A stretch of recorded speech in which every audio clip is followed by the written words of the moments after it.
Hi, good evening. So my name is Pastor Laju Iren. I'm the Lord storyteller. I'm an author, a filmmaker, a pastor. I'm a wife and a mom, a daughter of Jesus. Yeah, that's me. And I must say, I really love your energy. It was one of the things that drew me to you when we first met. When we met during the Onobire cinema run. Like I was like, who is this mommy? She knows Yeah. this song and she's so excited and so I just love how you was that person. I can take as many questions as possible because I thought that I was just having a Q&A throughout. I like one of the questions I wrote down was I noticed that you actually started uploading your content to YouTube. So why did you decide to host Onobire or distribute Onobire in the cinemas? What was the reason? Why didn't you continue, sharing it on YouTube? So I think that every film has its audience. And I think that every film has what I think is the distribution channel that works for it. And many times as a filmmaker, make the film, you already kind of have an idea where it's going to go. So first of all, there's no way a film like Honorable with his budget, that's our most expensive film thus far. There was no way that was going to be a YouTube film. It might have been profitable if we did virtual cinema, but we felt that this was a story that we wanted not just our audience, but people who may not even watch a Nigerian film in a normal day to pay attention to. I also think that for us, if you're doing kingdom work, there are times where you own platform, do your own thing, and know that you're making impact with your own people. But I think it's also good to go to where mainstream films are happening and dominate there. It says something.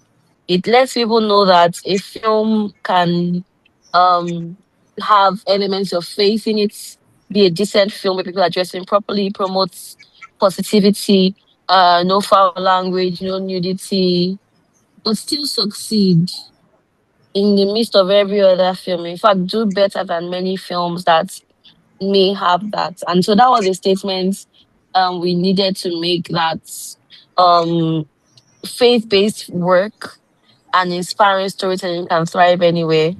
And this just really happened to be the project we felt could make that statement. And then there are some people that have been making films for 6 years. But it was during Onobire that a veteran in Nollywood shook my hand and said, "Welcome to Nollywood." And of course, you're not doing such for the applause of the end. But I think it was just really, it was a statement kind of film, and so for that kind of film, it needed to go to the cinemas because a lot of the national and international acclaim may not have been possible if it wasn't a cinema film in the first place. So it just happened to be the very best platform for this film at this time. So that's why I decided to do that. For it to be positioned as a top-notch film, you needed to take it a notch higher. That's what you're saying, that there are some restrictions. If, for instance, it was just a YouTube film, it might not have been taken as So I seriously so as if it was well well that's one way to look at it. There are films that people would consider to be top notch on YouTube. But the numbers, when you're running numbers, you wouldn't put an extremely high budget film on YouTube. So a film can be top notch in the sense that storytelling is great and the production quality is good. But if you make a film that has a pretty high budget, like a really high budget, it's unlikely that you put it on YouTube. But I also think it depends on. So this was our most technically excellent film yet. I don't think I've done anything on this scale yet. I love every single thing that I've done. Um, and the films that I've put on YouTube, good quality, I love them. The films we've done for virtual cinema, great quality, I love them. But this was just a film that had to go to the cinemas. And it doesn't mean Hmm. that films that Yeah. haven't gone to the cinemas aren't top notch. But this one just had to. it had to get into all the rooms that it deserved to get into. And so it was a cinema film. Let me ask this. What has your YouTube content creation been like? The journey. Has it been profitable or has it just been fulfilling as ministry? So YouTube is my YouTube channel is actually old. It's actually interestingly it's one of the oldest things I've done because I had started it sometime in 2016 or 2017. That's a long time. 10 years. Yes, I think I started like 2017. But I wasn't really. I had some videos that I wasn't able to keep up, and so every once in a while, I would make something. I would maybe like I would leave it for a year, then I would go back. I would leave it for a year, then I would go back, then I would come again. So it was I would just leave it. But the thing about YouTube is thankfully they don't close your account when you're not being serious. Abi, I would so it was really one of those my older it was really one of the oldest things I've done. And just how I left it for like 2, 3 years. It was just very and that's the thing. I think that everything has a season. So maybe there's somebody who's watching here who is trying to build something, might not even be YouTube. And you're like, oh, well, this thing is not moving as fast as I want. I think it's just a matter of when it's the right time and you give it the energy it deserves. Some things are slow and steady. Some things are not just maybe pushing or not just as successful as they should be because maybe the timing is not right. But those little seeds you're sowing over time. I used to do a video in 2017 or 2016 called 1 Minute Wisdom. And that was from almost 9 years ago. And recently somebody commented on one of my videos. When the person commented, they revived it, shared it in their stories. And I now had people commenting on that very old video. I couldn't even recognize my voice. I was so tiny and my voice was tinier than it is now, right? So for YouTube, it was like that. And then when I started making films in 2020, when I made my first short film, Love is a Star, and I made my series, Joy Never After, I said, okay, I'll only be using YouTube for film. And then I took a long break after 2020. Because the next film I made was Loving Amanda, which went on Prime, not on YouTube. So it was sporadic. I would do something, go, come back.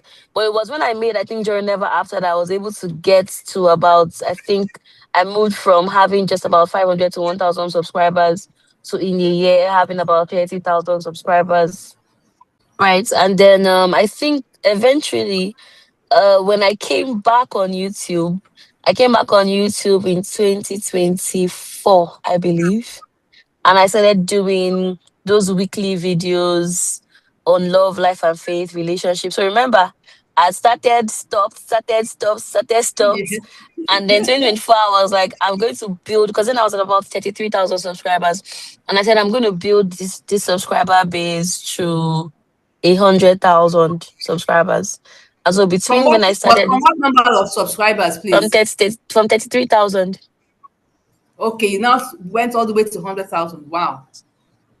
Yes, so it was so but that was the first time I was actually consistent for a year and posting videos every week for a year. So but I think it's easier to move from 33,000 to 100,000 than to move from 1,000 to 33,000. I actually feel you. Yes. Like So you're but trying but to move from 100 to like maybe yes. even 1,000. That's like the hardest 1,000, part. yes. But I'll never forget how I felt when I actually got my first 1,000 subscribers. You know, I started the channel 2017 or so.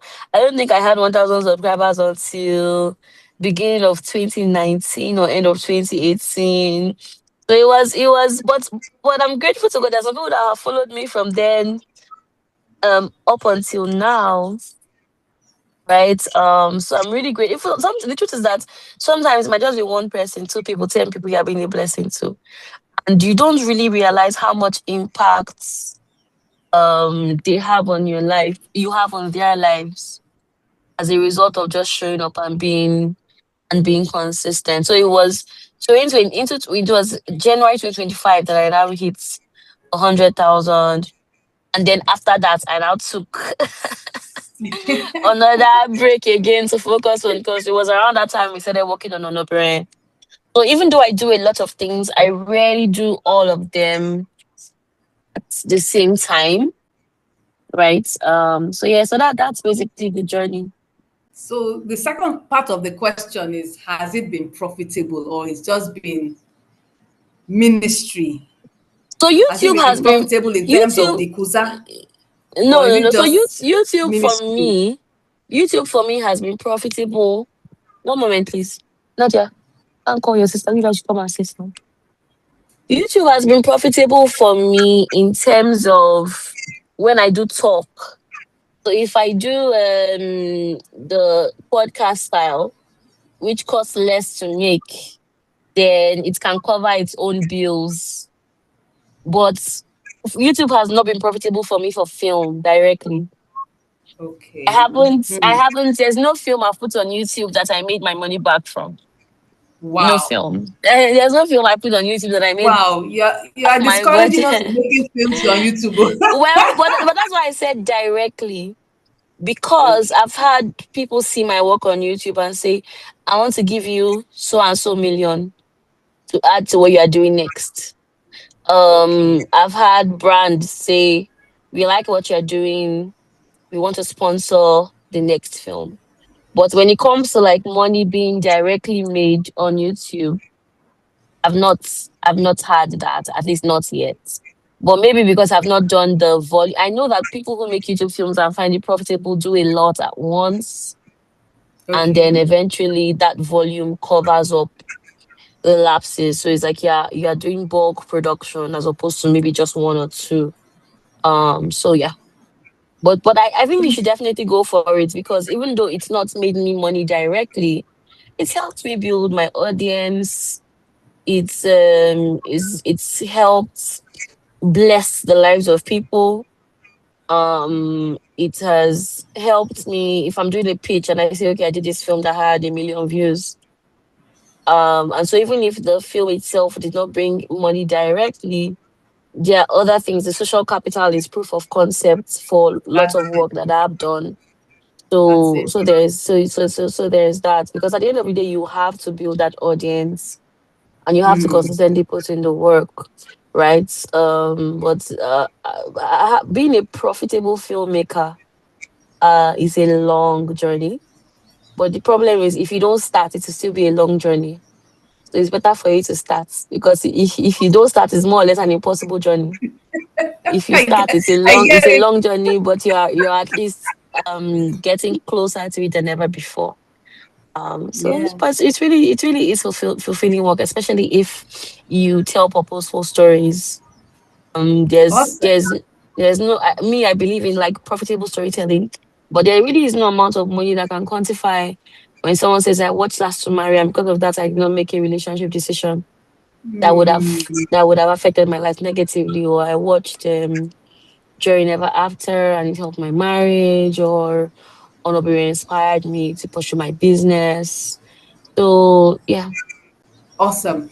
Let me pick up a couple of things you just said in what you said. You started out by mentioning the aspect of consistency, that you Mm, found that when you were consistent, I mean, apart from the coming and going and leaving and yeah. abandoning and coming back, when you decided to take it up and you started posting weekly, you saw how you Mm, shot up from yeah. 33,000 all the way to 100, Yes. and now you're hitting Yeah. 200,000 Am I? in How a many short am I while. hitting? Let me even check. Is that what? I, I did not have hitting 200,000. I wanted to check my number of subscribers. I haven't been on my YouTube in a while. Oh, I okay, think not bad. that's 175K. Not bad. I've been so busy with Onobere that I can I, just imagine. And yeah. I'm going to In make some fact, points up. I'm coming to ask you something about Onobire Direct. I have questions, stack of questions for Onobire. I'm coming to that. You said consistently helped you to shoot up high. And of course, since then, due to your being, quite vocal and knowing the consistency part and also being careful about building your audience and brand, that has continued mm, to go up. So guys, Remember, consistency is key. Is very, very important, right? Then you also said, I mean, even though you've not um, made profitable films yet on YouTube, as it were, but you've Mm, also been able to monetize outside of YouTube mm, with those films. That means people like look at it and say, "Wow, what an awesome work!" yeah. And they Yeah, give and you sometimes something. within YouTube too with brands as well. So with brands saying, okay, we will sponsor this film, this YouTube film. You can advertise us, talk about the brand. So maybe not making the money from YouTube directly, but there have been ways that the Lord has shown Himself in that regard. Wow. That is the brand deals and stuff. Good. Thank you very much. Now, there's a question that I have here. Oh, in fact, not question. Questions have rolled in as I've been talking. Questions, guys. You guys are doing the Lord's work. I love your questioning. So, there's a question here that someone asked and said, what has inspired you to go into film as a pastor, and how do you manage all of it? And that connects to the question I wanted to ask you about. How then, I mean, you're an apostle's wife, you are a mother in Israel, you have kids, you have businesses and loads of things. How do you manage it all? Please tell us. Okay, Ejawasi, let's so move. so for me, storytelling has always really been a very big part of my life personally. It's always been a very big part of my life. When I was a child, my first love was poetry. So I wrote my first poem when I was 8. And then it was articles, short stories. I was always in drama group. When I was an undergraduate, then Tyler Perry used to make only Christian films. And my desire was to go to America to go and work for Tyler Perry. But at this time, there was no social media. I didn't know anybody in the industry. In fact, I remember posting on a blog that wrote a story about Tyler Perry and just putting it out there, hoping he would see it because there was no, even to shoot a random DM or to follow, like there was nothing like that at the time. But by God's grace, we also started ministry pretty early. So I started following my husband when I was an undergraduate, and church started a year after we graduated. So ministry has always been a big part of my life, and so has storytelling. Um, and so it only made sense that eventually those two would find a way to intersect because I've always loved stories. And then I've always, or for a long time, I've had a call to ministry. And there's something my husband and pastor would say about how you can pastor people on Sundays, but on Mondays to Saturdays, you have movies pastoring them, you have social media pastoring them, you have music pastoring them. And so I do believe in impact and discipleship within the church. But I also believe in impact and discipleship beyond the four walls of the church. And there's almost no greater way to influence culture than through stories because what we're doing as people of faith is beyond church. Even though church is important, is integral, and is necessary, what we are doing is fighting for the hearts and the minds of people. And we'll be joking if we think that we can influence the hearts and minds of people on a daily basis without capturing the aspect of storytelling and all other aspects that are paramount to that. So, and I think the how do you do everything question, that's the question that's going to make me a billionaire. Because if I had $1 Because for everybody every asks me time, that question over and over again. yes, I do think that it's a matter of grace, great grace. I cannot even divorce grace from that. It's definitely is a matter of grace. I think that for everything that God has called a person to do, He's giving you grace to do it such that even if you have the same 24 hours as everybody else, somehow He can make your 24 hours even much more productive. So just really a lot of grace, but also I do have like a great support system. Like almost every weekend, my parents are with me to help with the kids. I have a husband who's supportive of me. Um, I have help, paid help. So I'm not going to say I just do every single thing by myself. When it comes to film, the work I do, I have a team that I can trust. There are some things that are my core that I do myself, but I don't do everything myself. If I'm making a film, chances are I probably won't spend up to, if the crew is spending 100% of their time on sets, probably on set for 10% of the time. I probably will be on set for 10 because I no longer um produce directly. My work is executive. So that means they call me in for the big decisions, which are not usually as many when they are already on set. But if a film is going on set, I've probably been writing for months, trying to get funding for months, thinking of the overall vision. Where do we go from here? I'm quite involved in post production as well. Very involved in casting. My eyes are on the budgets. I'm involved in just stakeholder management for the key people. So it's knowing what aspects of what I do must be done by me and just having a team. I was in Winnipeg and somebody asked me one director you'd like to work with. And I said, the person who directed Onobere and who directed Last to Marry and who directed everything I did last year. The same person. So just once I find a collaboration that works, I'm very excited about it. The same person has produced my films for years. My name is Onome. My director, Famous. So I do have a really strong team, and they're loyal to me. I'm loyal to them. But I'm open to working with new people if I find it necessary. So yeah, I do have like there's a lot of delegation going on. And then I know I mentioned that I do a lot of things, but I rarely do all of them at the same time. So I was not even conscious that YouTube had entered 175K because my eyes have not been. My eyes Your have eyes not. have not been Yes, there for I think now. that because we've been doing a lot Ah, of engagements with the brand overall, there's been just some things that have what's the word? Have just passively grown. So there's some things that I grow passively. There's some things every once in a while I'm on maybe one thing actively.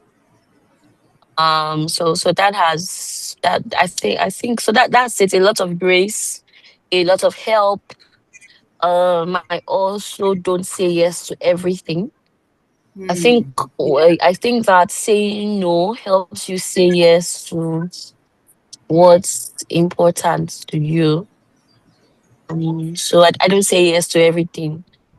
I also understand the times and seasons of my life. So I'm now entering a season where I'm likely to be more quiet, calmer, trying to figure out, okay, what's the Lord saying, and focusing on my core. So my family, the church campus I pastor, my primary responsibilities as a pastor, but maybe not like everywhere for everything because I'm coming out from a very busy season to a calmer season, right? So it's just really understanding yourself, the seasons of your life. And one of my favorite scriptures, Ephesians 5:11, talks about how you must not walk as unwise, but as wise, understanding what the will of God is. And so it's okay, this is a good thing, but is it what God will have me be doing like right now?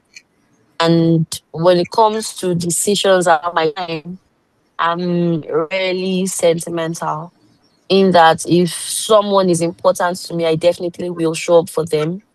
But I may not show up for everybody that says God said you should be there if God didn't tell me.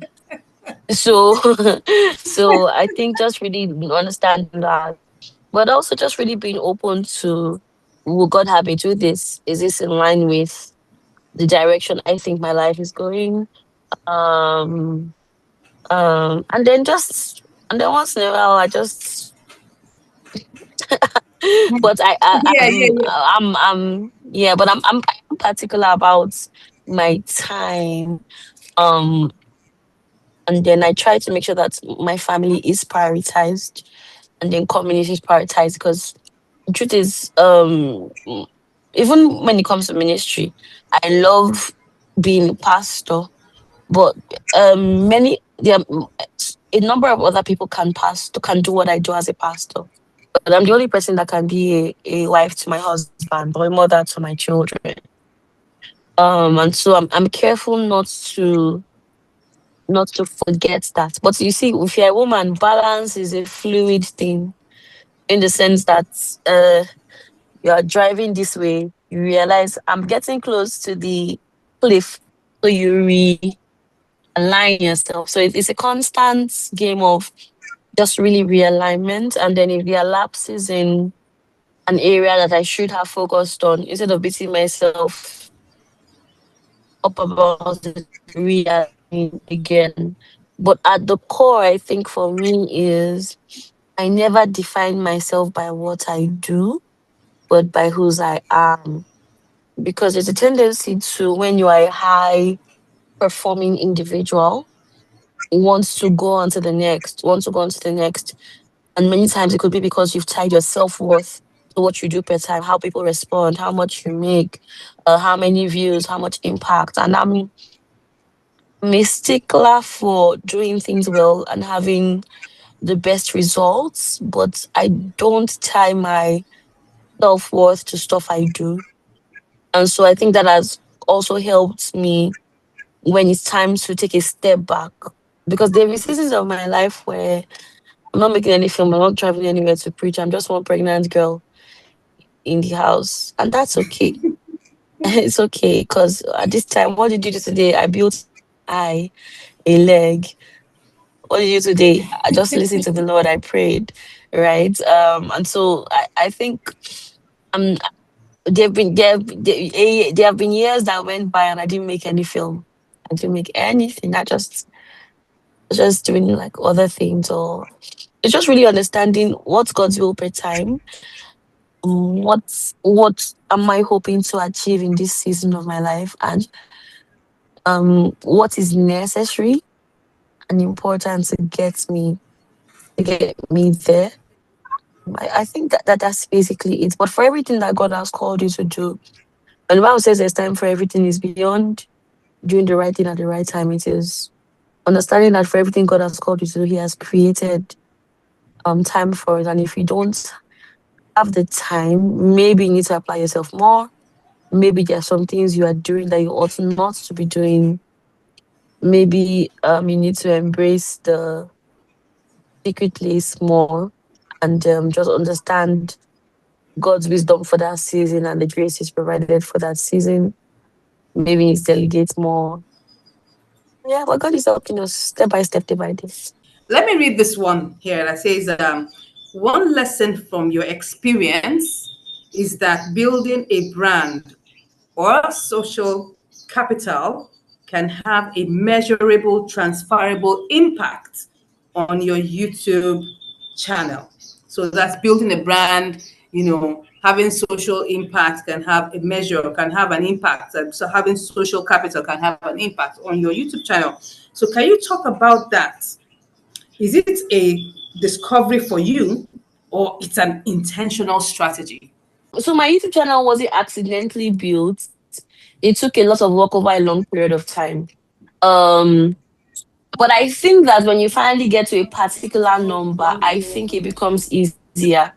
So the reason why I was surprised that YouTube had gotten to 175K was the last I checked, I thought we were around 150 something. So it would make sense that if you're doing other things over a couple of months that build social capital, you might move from 150 something to 170 something and not be fully actively trying to do that. But I do think that if you are building a new channel, it's great to have social capital, but it's possible to have social capital and not build the channel. So there needs to be a clear call to action. So even if I was doing other things and not focused on building YouTube directly, um my YouTube link was always in my bio. And it still is to this day. So if people are clicking to pre-order on Opera tickets, there's no way on Opera showing next or two, they would always have that as a passive way to try to get to know what I'm doing. So I do believe that things can grow organically on their own, but it comes with a but. I think that you have to intentionally really build it first for a long time later. And then if you've done that for a long time, I think that eventually some things will begin to pay off without you making as much effort. But I think that the initial effort is definitely necessary. All right. So definitely, because you said something about growing it passively, because at that point that was not your focus. You had other things that were taking your Yes, but you attention, have to but remember you that I had had set up a actively, system to make sure that no matter what, people know about yes, the channel, and that at any given yes, time they can always join your content. So that gives us, yes, we must yes. But always make also sure. remember Yeah, that I had actively built the channel for years. And it has that's a true. lot of content. It That's has true. a lot of content. So it's not a case of just do other things and it automatically grow. It was a case of, okay, we've put in the work. And so even though it's not our core for now, because of the amount of work that we've already put in, it's not really too surprising to jump maybe from 150K to about 170K. That's But if true. you're trying to move from 500 to 1,000 subscribers or from 1,000 to 5,000, you are going to need to actively put in much more work. That's true. Correct. Thanks so much for that. So let me get into some of the questions that we have here. Loads of them. Today is today. Thank God that you are comfortably seated. I hope you are about to take dinner. You can take dinner with us. So don't you can be thinking, we will not look at your mouth. Don't worry. Got to make it All way. You know, I'm right. preaching tomorrow. So, Oh yeah, let me be fast. Let me be fast. Okay, I'll try and put like two or three questions together so you can okay. answer. Okay. As a medical doctor who has just published a relationship based book anchored on Mm. faith, how would you advise that I promote this book, ensuring it reaches the audience that it deserves? Okay, he said the thought of it is quite overwhelming. Side Mm. notes, I have followed you since 2018 on YouTube. You This see, those is are the OGs. The Blessing OGs. Okpasewa, yes. He says, yes, I paid for your writing course at some point. You're such a blessing. Oh Thank you, my thank you, thank God. you so much. Those are the That's a side OGs. note. That's a Yes, side ma'am. note. So the question is, how do I promote this book, ensuring it reaches the audience that it deserves? Bam. Over So to that you. I think that the conversation about promoting books has to be done most times before the book is even ready. Um, Book publishing and book sales is I don't know what to say, it's a very it's not an easy task. Hmm. It's not an easy task. And so, especially if you're self-publishing, which is the situation Hmm. many of us find ourselves, it's difficult to sell a book it's difficult to sell a book whose topic you're not known for. So what I always tell people is before you choose the topic of a book, what am I good at and what am I known for? You can be incredibly good at something, but if you're not known for that thing, it might be difficult to sell it. So I would say you would have to start from the ground up and intentionally build an audience in that direction. How often do you talk about relationships on your social media? Are there conferences that you are invited to speak on relationships? So start from building. Normally, you build the audience before you write the book. But if you've already written the book, it's beyond taking the book and announcing and doing a post every day, buy my book, buy my book. What you want to do is to begin to share information from the book and from your personal life that show you as a professional or as an authority in that field. So it's a long game where you are now pushing to be known for this thing. So even if it's 1 minute videos every day, here's one way to make your marriage work. Then tomorrow, here's one way to be sure you're marrying the right person. So you have to put yourself out there because the truth is, one thing authors must realize is that a book can't sell itself. You can have the best book in the world, but you still need to sell it. No creative material can sell itself, not in this day and age. If you do something that's good, it becomes easier for you to sell it, but somebody still has to sell it. So it would be about you putting yourself out there. I don't know if there's much that I can recommend for the book like right now, but I do know that if you intentionally begin to build your brand as an author, it's maybe this book or another book that can now pick up because people have heard from you for free. Most times people would pay to hear from you after they've heard from you for free. So they've seen your videos, they've seen your posts, they know that you have something to offer, and you've seen that consistently. And so when you write a book, they want to know more about what you have to offer. That'll be a good place to start. Another thing I'll say is if you do have an opportunity to maybe speak somewhere on marriage, on relationships, you should definitely go with your book. And when you go with your book, don't just leave it.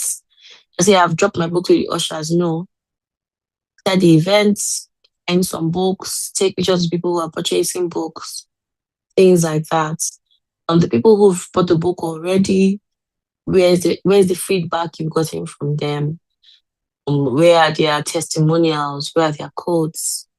So you want to just instead of focusing directly on how do I sell this book, focus on how do I establish myself as an authority in this field. And that's by sharing on the things that are related to the topic of a good way to start. What would you advise anyone doing a faith or inspiring based content? So, faith based content, inspiration based content that is yet to generate more views as it should be and go viral so one could make money on it. So, how do we make money on inspiration content, on faith based content? How can we get more viral? How can we go viral and make more money? So I don't know if I've ever really I don't want to say I don't know if I've ever really pushed to be viral. I just know that let me answer it this way. I think that excellence is a great equalizer. And I'll give you an example of two different people. One person is a Christian who wants to be an actor. And these are, of course, there are exceptions. But two average people. One of them is a Christian who wants to be an actor. And the other one is a non-Christian who wants to be an actor.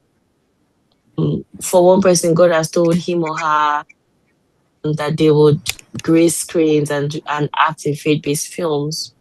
And for the other person, they just want to find a way to blow because they know they have something to offer. The faith-based person who wants to be an actor is DMing all the faith-based filmmakers they know. I can act, give me a chance. God told me I will act with you. God told me I will work with you. The non-faith person is going to film school.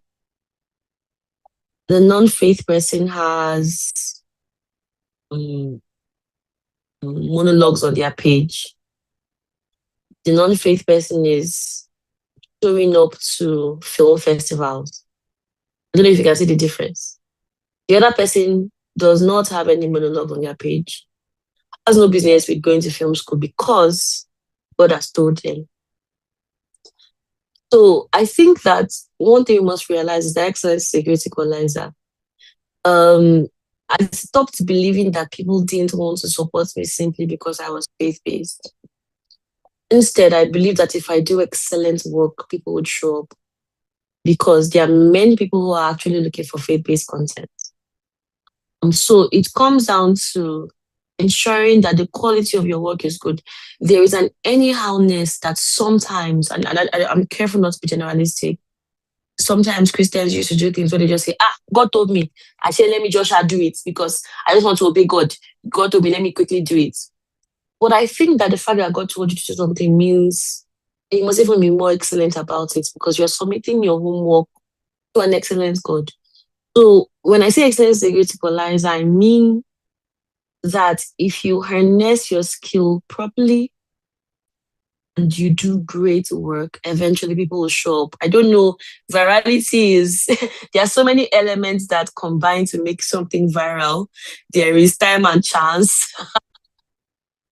There is, but I know that many people who've had viral work have become overnight successes many years in the making.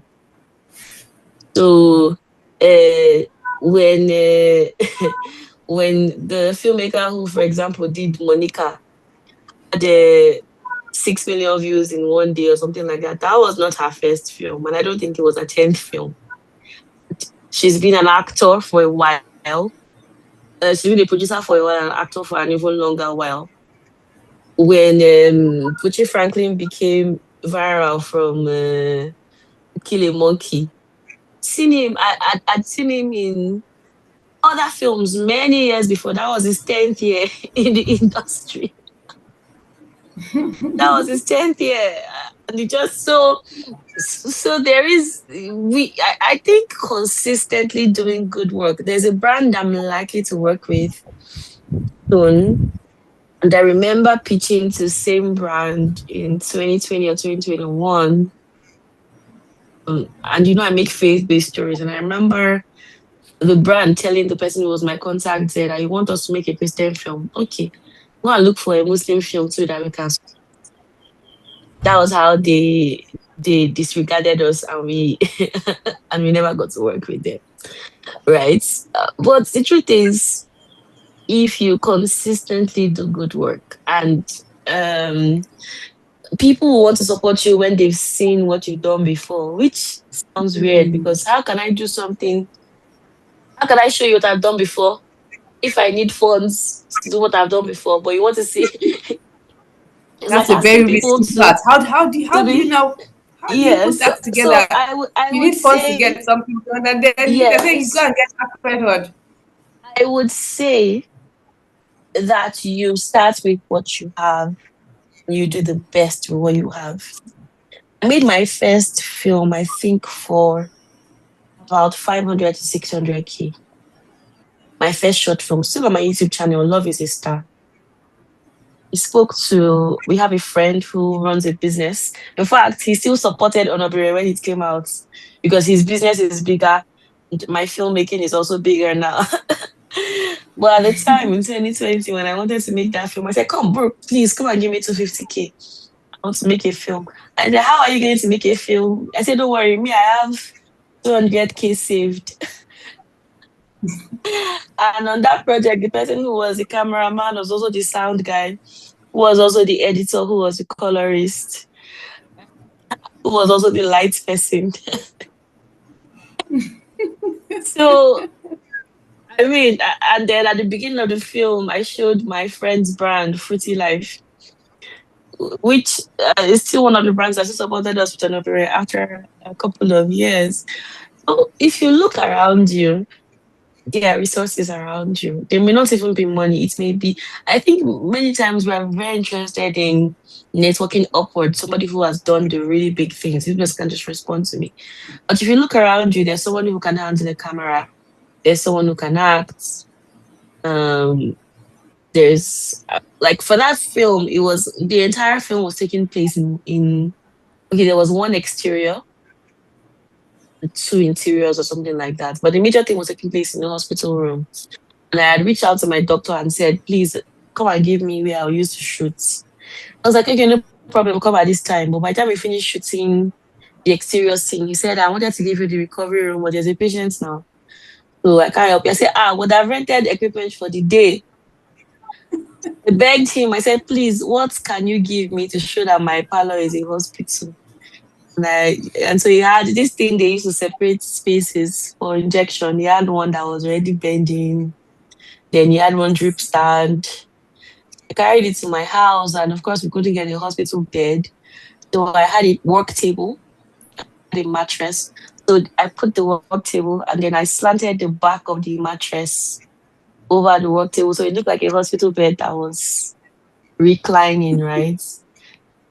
And that was how we shot that film. So it's really about starting with what you have. There's some, for by God's grace, for me, stories have always been my strength. So even if you want to complain about location, complain about this, you can't complain that the story is not sweet. So it's because that's what I have in my hand. So it will now come down to, okay, what's in your hand? What's in your hand? You may not be a story person, but you are good with camera. I was speaking to someone who is now a documentary filmmaker, doing pretty well for himself. I've worked in with and continues to work with top international organizations, making documentaries for them. And he was talking about how he got strong in storytelling by every week in the year 2020 or 2021.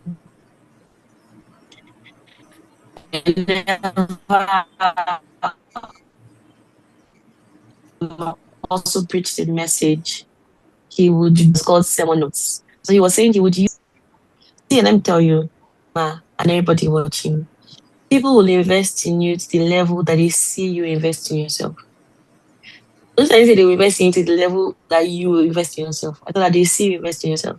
If I come today and I say I have a film coming out on YouTube tomorrow,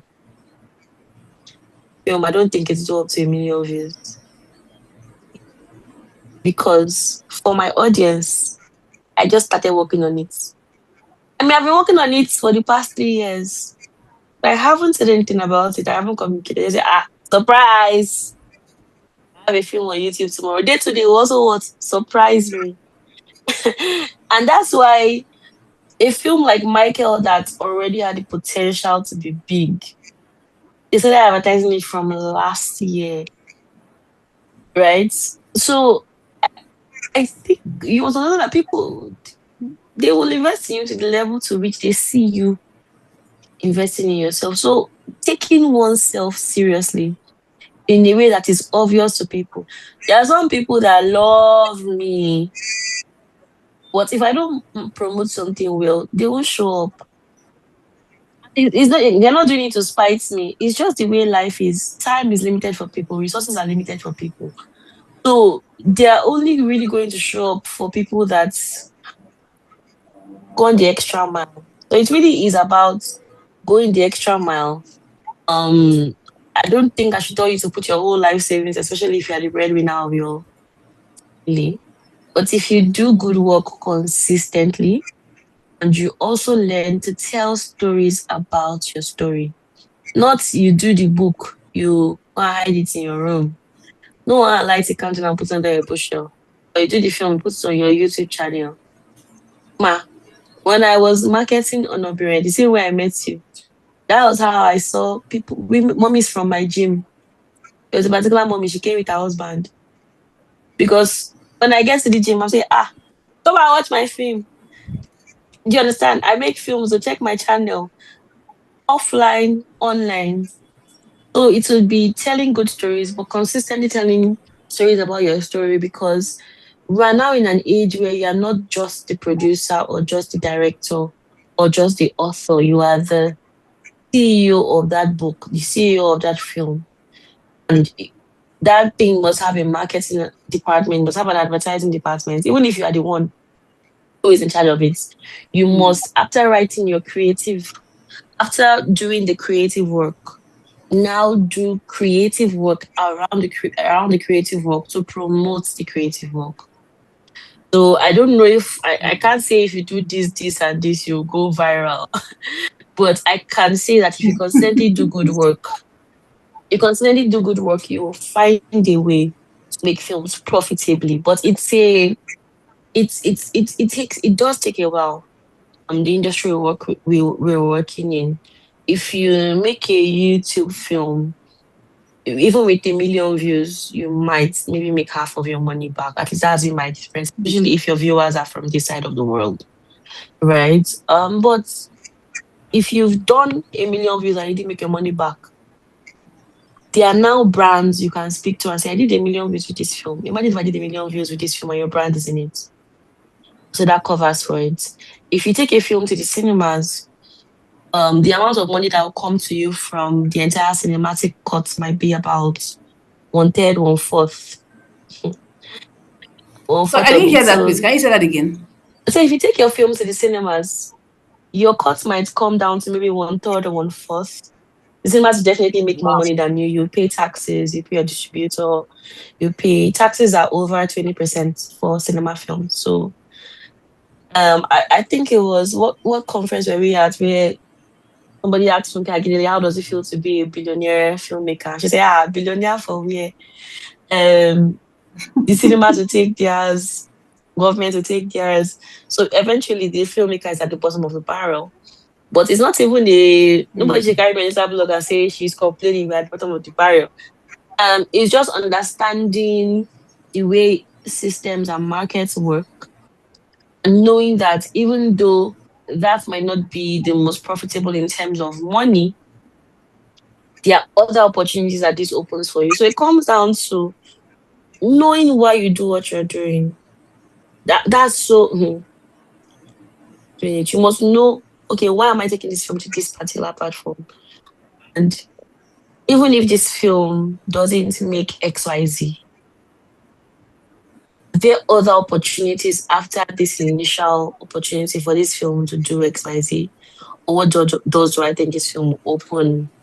I would recommend to every, especially if you are the one bearing the risk of making the films, I definitely recommend to you to have other things that are bringing you money because filmmaking is like, I think my mechanic puts it that having a car is like having a second wife. They will not be collecting money. But at the end of the day, remember, when you're doing inspiring storytelling, faith-based storytelling, um, you can just have someone that'll just say, do you know what? I want to send this amount of money to you. I remember my friends when they made Prophet Suddenly, them saying, because there's no way with the scale of production they do for Prophet Suddenly part one, part two, part three, any of their films, the Windows, it's very easy to see that it's not YouTube that is paying them, it's God that's the one funding it. But I remember how I think it was her or her husband saying, that's not someone just called us and gave us this amount. And I was like, I tap into this. I tap into. You won't believe that a few weeks later, somebody called me and gave me same amount to make films. But until you put yourself out there, it's unlikely that you're going to have people who would also be willing to put them. Wow. That is a lot to take in. Let me just mention a couple of things that you said from there. What you just said here, that put yourself out there. Put yourself out there. That people want to see track record. Even if you don't have enough to produce, produce with what you have and do excellence with what you have. Now I know that could be tough for some people because there's some certain things that need certain expense ranges, and you wonder how can you do it, and he said okay, do the best with what you have. That's really really cool that you just said that, and it's for people, for us all to follow this suit. And you said okay, now there are other ways you can be blessed by what you're doing. You said something about create creative work around the creative work. It sounded like tautology, but that's the truth. You're telling a story about the story. So you're not just waiting for heavenly abundance. You're putting that work out there, sharing it, marketing it. Wow. So that brings me now to my question about Sonobiren. And I'd like you to just walk us through the steps to actually taking your movie to the cinemas. Because my title was okay, yes, from from journalists to trailblazing movie maker. Right. How I conquered the cinemas. So I want you to please share with us from your wealth of experience. So, Miss Martino, do you say how I conquered, ma? You conquered, oh. You If I don't conquered. make 2 billion, Uko, we are just starting. No, we are just starting.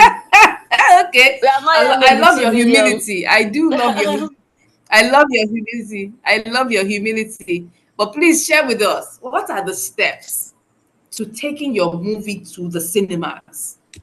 What are the, like, step one, step two, step three? What are we going to encounter?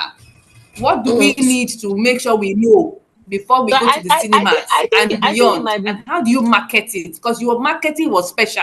So I've Thank you added a so lot much. and I'm still going to come with more. I think it might be different for everybody, but I think it makes sense to definitely have the right film. Nobere was our 10th film, so 10th, it was like our number 10th. 10. Yes, it was our Wow. 10th film. But it also depends on who you are. So, like my husband's very first film went to cinemas and did 100 million. So, if you're Apostle Iren, carry go, right? But Carry we go. need carry go ahead. But we needed to find, I think, the right film. And then another thing too that helped us was the structuring around funding the film. If I funded that film with investor money, I might not have gone to cinemas Sorry, say that because again. Say that I again. I said didn't get it that. would also It have was to do with the structure around funding the film. okay. Because if I funded the film with investor money, I might not have gone to cinemas. I might not. Because the margins are not really great for a filmmaker when you're doing a cinema film. And it was my first, right? We did have some investors give us a loan which we paid back. But by God's grace, most of the film was funded by grants from Africa Mm, No Filter under the Gates Foundation. So it meant that we did our money too was also inside, but a major percentage of it was funded by the grants, which gave us the freedom to now try something new and take a bigger risk, knowing that we were not now in a situation where there were going to be so many investors coming calling should things go south. So there was mm, that. But I think yeah, so I think you must have the right film and you must really know how cinemas work. You must know the numbers. The fact that a film makes 100 million does not mean 100 million is coming to you. Maybe what will come to you mm, might be like 30 and you are carrying like a lot of risk. And that's not even up to how much you would use to make a cinema film anyways. But mm. understanding how cinemas work and what you hope to achieve with the film. That you see that what you hope to achieve is very, very important. So you must know, okay, why? What's the reason? What's that one? You must understand what's the reason. You must choose the right film, understand what the reason is. I think that especially if you don't yet have an audience, you should definitely build an audience for your creative work first before taking the film to the cinemas. I think so. I truly, truly think so.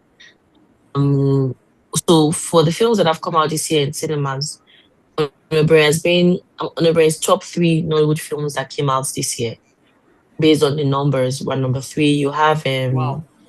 you have Love and New Notes, we did about 400 million. You have um how was this Yoruba Return of Arinzo, which I think is also nearing 400 now. And then you have that did 138. But for among those three films, you can see that it's the only film by a non-actor producer. So what that means that that's the only film that the producer is not an actor, a star. So you're coming into the market. Even people who have a large audience still have to take like put in a lot of energy into marketing a film. So I would recommend that you do build an audience for your creative work. You understand how cinemas work, how the cinema process works. You are sure that this is the right pick for distribution of the film. Because, like I said, I don't think it's any right and wrong way to distribute a film. I think it depends on what film. What film? I can wake up tomorrow and say I'm doing a YouTube film again. doing a virtual cinema film. So it depends on what I think is best for that film in particular. You definitely want to have the right distributor. And I think it's also important that when you are negotiating with your distributor, you don't have to say yes to every single thing that you're offered. You really need to speak to people in the industry and ask yourself, okay, what do I hope to achieve with this film? So that when you are negotiating rights, you can figure out what works for you as a filmmaker. Um, I think it's also good to have a plan as to, okay, when it comes out from cinemas, what's next? Because sometimes the excitement of my film is going to cinemas just overwhelms a lot of people and they don't really realize the imports of that. That I mean, it doesn't necessarily mean that um you don't blow, right? Okay, but after cinemas, what's next? Where does the film go next? I think that's a conversation to have. Getting the right distributor. I think that also looking at the data. So there's a document that Film One releases every year called the Cinema Yearbook. I think that anybody who wants to do a cinema film should definitely look at it. That way you are able to know and Did you tell, just say the cinema yearbook? yes, the Film One Yearbook. Film Film One One Yearbook. yearbook. Yeah. Okay, so they are the you actually can get that from Film One. Yes, you can check the link in there, but it's free. It's just that I think many times it's called showbiz, but I think many times entertainers care more about the show. But you must understand the business side of so that you know what to sink money into. You know what decisions to make. So, for example, if you notice with Onobre, I didn't really do, I didn't really travel around Nigeria for lots of meet and greets. I stayed in a particular area. There must have been a reason why for me. And it doesn't mean that it won't work for other people, but look at the data, figure out what works for you, build that audience first. Because even if you stars in your film, that's a good thing. But I don't think maybe something I learned from being an author. I never thought that bookstores could sell my books better than I could. Because my thinking was bookstores have so many books to sell, and they prioritize my one book if I don't show up for the book. And I think cinemas have a lot of films to sell. They'll definitely favor the film that's already doing well, but how do I ensure that my film even does well in the first place, such that it's prioritized, giving good show times, things like that. I think just really having a strategy that works, not taking things for granted. I think when I was going to the cinemas, I remember telling myself that I'm not popular enough not to work hard. Like I don't, I don't. Let me interject you a little bit here. You know, one of the things that I saw about you, I saw tenacity. I saw the way Mm. you would, I mean, those times you would take the bell and ring on over there. I'm like, wow. I mean, it was like marketing on steroids. But you just said something here that really blew my mind. That you're not popular enough not to work hard. So you Yeah, put in the extra no, effort. but you do have to. I think it's important to put in the work so that the people who want to support you are even more excited to support. I think that that's. Remember, I said I think people would show up for you to the level at which they see you show up for yourself. So first of all, we made a really good film.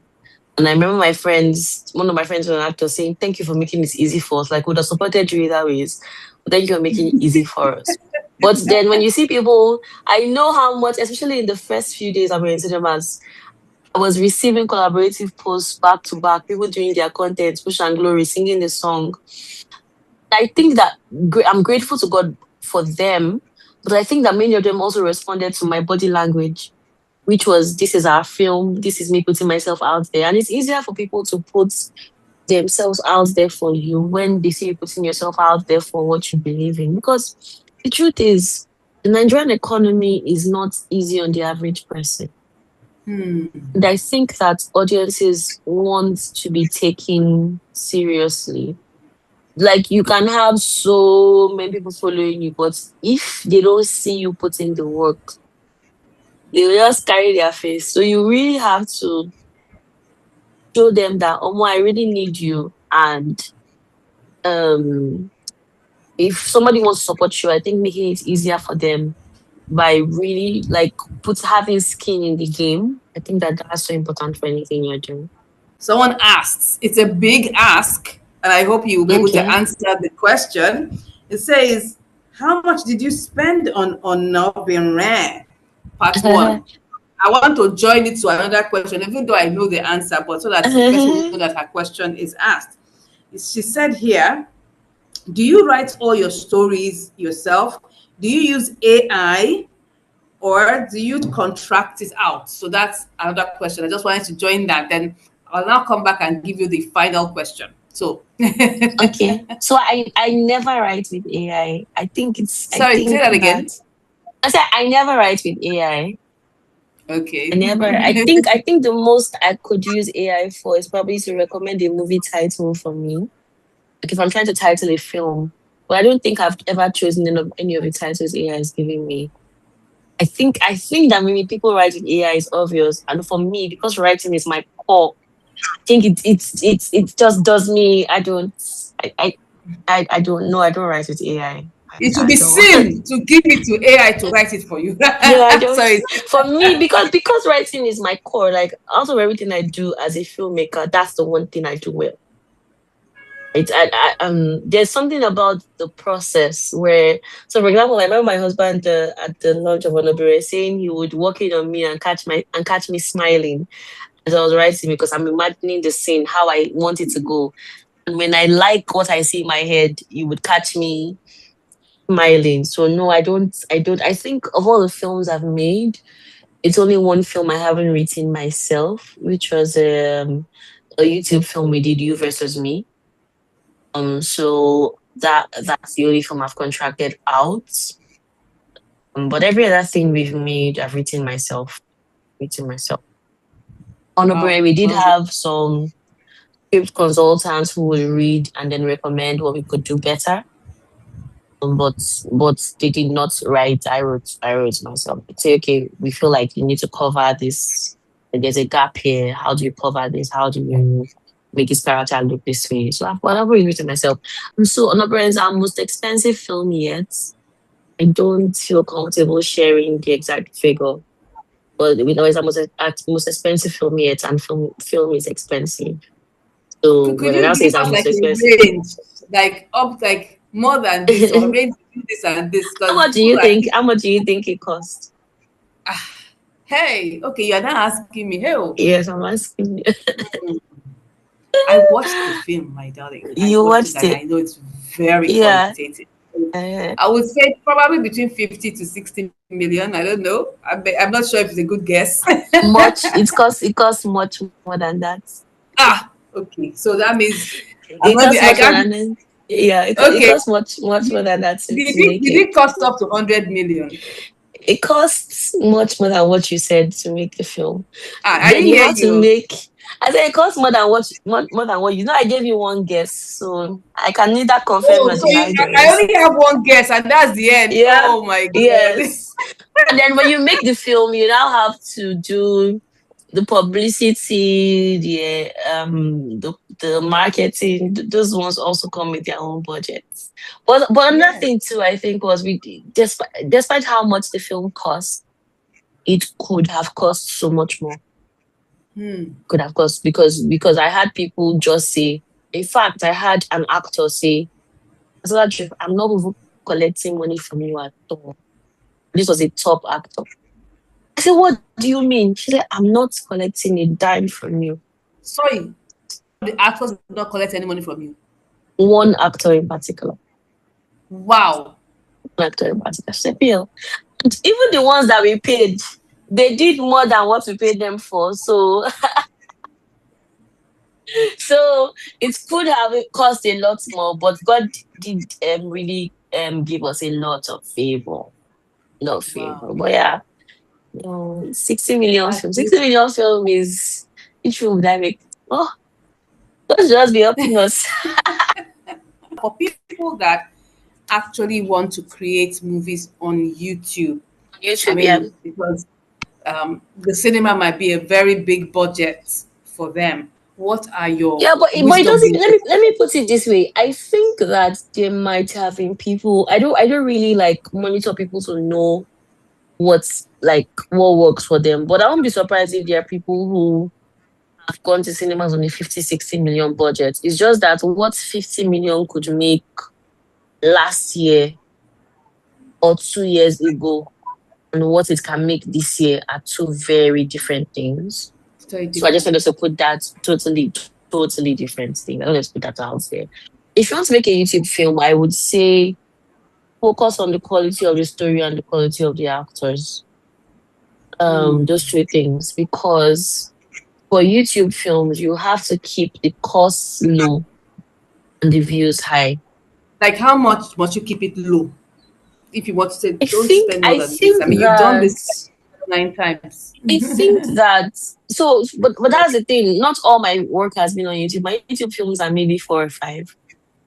Okay. I think it's difficult for me to give a figure. I know that there are some, from what I hear, that there are some of the top YouTubers who make YouTube films back to back that are spending about $8,000 per film. But I'm not giving that as a definite figure. It's possible that some people spend less. It's also possible that some people spend more. I know that one of the filmmakers who makes a lot of film on YouTube was talking about how actors are collecting 4 million, 5 million for 3 days, 4 days to make YouTube films. But if it's just you and your friend and you're not paying anybody, right? It's just that equipment will cost a lot. And then me, I've always been very particular about treating people well on my set. Where would they sleep? What would they eat? So it's difficult to give a figure, right? Because like I said, I made my first short YouTube film.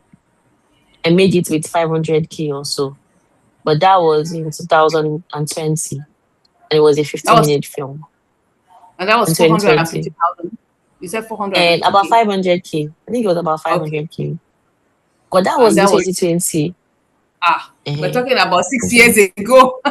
Yeah, but imagine if somebody has a Wow. camera for Wow. free and is able to borrow light from their church, and they have a and is there and their church members or their friends that are doing everything, and it's just okay, don't pay me, just feed me.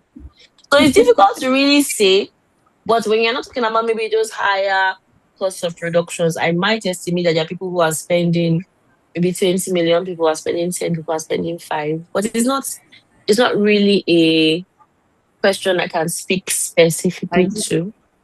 I would Yeah. just say don't even overthink it, just start with what you have.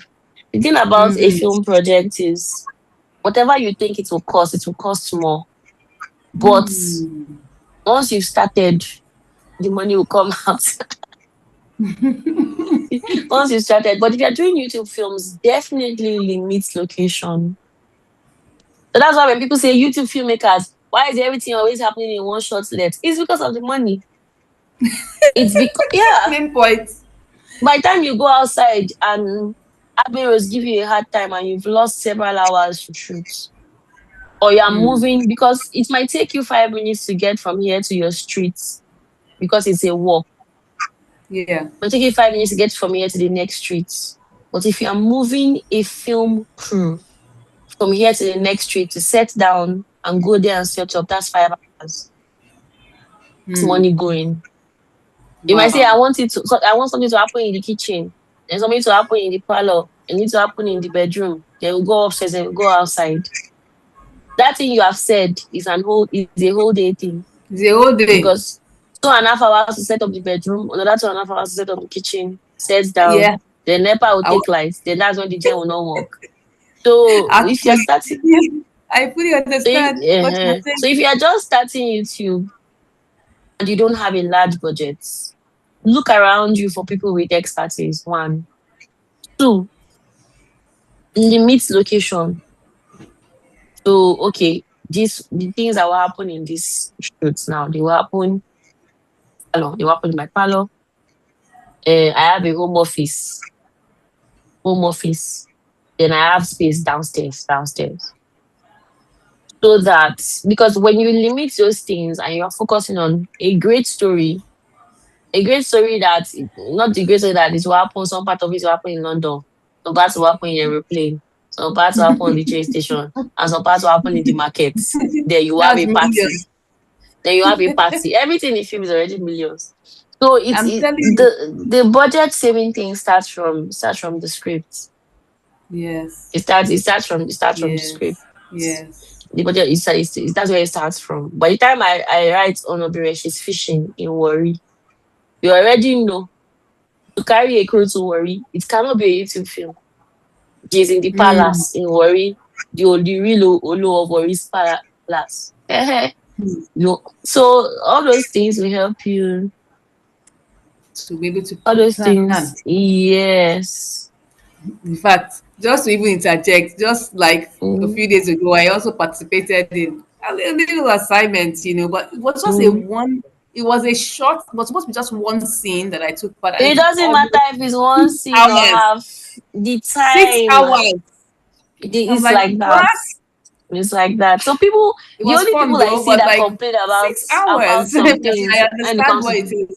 yes, it's a, and then me and you are still going to work together, so I haven't Yes, forgotten. so So, oh my god, I'm so it's getting still on my ready. I'm mind. getting ready. Hey, I'm getting ready. Oh, hey, I'm here at your service. Wow, Thank you. this has been phenomenal. This has been a oh, I'm seeing the hearts. The hearts are just coming in. The hearts are coming in. Thank you guys. Say thank you, Pastor Laju. We are enjoying this. I guess we are done with the questions, but one request I have for you, please, Pastor Okay, Laju, please. I want you to pray for our audience. I want you to give okay. us the Mother in Israel touch as we close this evening session. I want you to please pray for our audience and So pray I want for to all ask, their hearts. the audience, is it made up of largely, is it made up of storytellers, creatives, men, women, so that I would know? Yes, creatives, men and women. Yes, people that have YouTube channels, about to start YouTube channels, people that are doing content on different platforms. Yeah, Mm. that's it. Lord Jesus, we give you all the praise and glory. Rasanda la bakoshete kibionda la bokoya. Inama katana makoshata la balekete se. Remdele kembo doko shata taka balibia. The Lord gave the word, and great was the company of those that published it. Thank you for everyone on this live stream who has a heart for your stories, what you have put in their heart, put in their hands. Help them to remain faithful and loyal Yes, Lord. to the core of what you've called them to do, not to compromise Mm. or to change their minds about what you've said, Yes, Lord. but even from the purity of the message, let diversities of creativity emerge. Um, Yes, Lord. Amen. we thank you for the YouTube channels I'll be perfect for you, for those that already are. We thank you for just opening their eyes to see a way in the wilderness and streams in the desert. Thank you, Lord. Um, what might not even be popular ways of distribution Mm. are just coming to them. We pray for Amen. favor. Amen. We pray for resources. And I want to pray for that person who is weary and doing good. Mm. Take strength into you. Amen. Um, because it's your time to reap if you do not faint. Yes. And so let Amen. every work that is Amen. submitted to your altar bring forth much fruit, Amen. genius ideas, those connections and encounters. Amen. In Jesus' name. Amen. Amen. Yeah. Amen. Amen. And I wanted to Amen. also say, I wanted to also say something. So now we're finding ways that, so when I first started virtual cinemas with Loving Amanda in 2022, such a thing didn't exist. And I had to like put together like a combination of different solutions just to find a way to sell my films directly to my audience. But now there's a platform I use for my last virtual cinema called Film Pots. If you're an Hmm. independent filmmaker and you're trying to sell to your audience, you can try it out. See if it Film works for port. you. Yes, yes, yes. Film port. Is it like a Mm-hmm. filmport.com or something? Yeah, filmpot.com. Okay, so that spells. Yes. Let me just type it in. Film So yeah. So P that's O what we use for R virtual cinema. CE.com. dot com. Film.com. Okay, I'm So yeah, sending might it also be to the. might also be worth looking into as well. Okay, Um, I might think also is it worth not the looking one that into. we used to? Okay, I think they're still they say something about accepting. Is it like applications or something like that? Do they have like a direct, or they have to be um So emailed or something like that? I think you can email them and figure out. So what they simply do is if you want to sell your film directly to your audience, you fix the price, they give you the platform. And so instead of like YouTube that determines what they pay you based on who watches, you can determine how you want to charge for the film, right? But at the end of the day, whatever you're doing, you still have to definitely build that Yeah, but audience do they take a before percent? What's their percentage? What's their percentage like? they take 15%. 15. Okay, okay. That's not bad. That's not So bad. But like you might said, also be build worth the looking audience into. first. I think that's where the work is. Build the audience. Give out free content. Have track record. And by the time you come out and you want to go to the cinemas, everybody's gonna support you. Thank you so Thank you so much for having much. me, man. I am so grateful that you're able to make out this time. I know it's a sacrifice. I know it's a sacrifice, and I did not Like take it for I granted. had a good time. Guys, I want you to please pour the love into the chat. I'd like to Can't let you even know see I did the not. chat though. Where do I see this Oh, chat? Please send me the link. sorry, they are on YouTube. They are on YouTube Live. Paste. So I've sent the link to the Zoom for you to see. I've sent the link to the Zoom for you to see. So you can just click on it. It will take you to where they are watching live. And so, guys, go ahead and pour out love.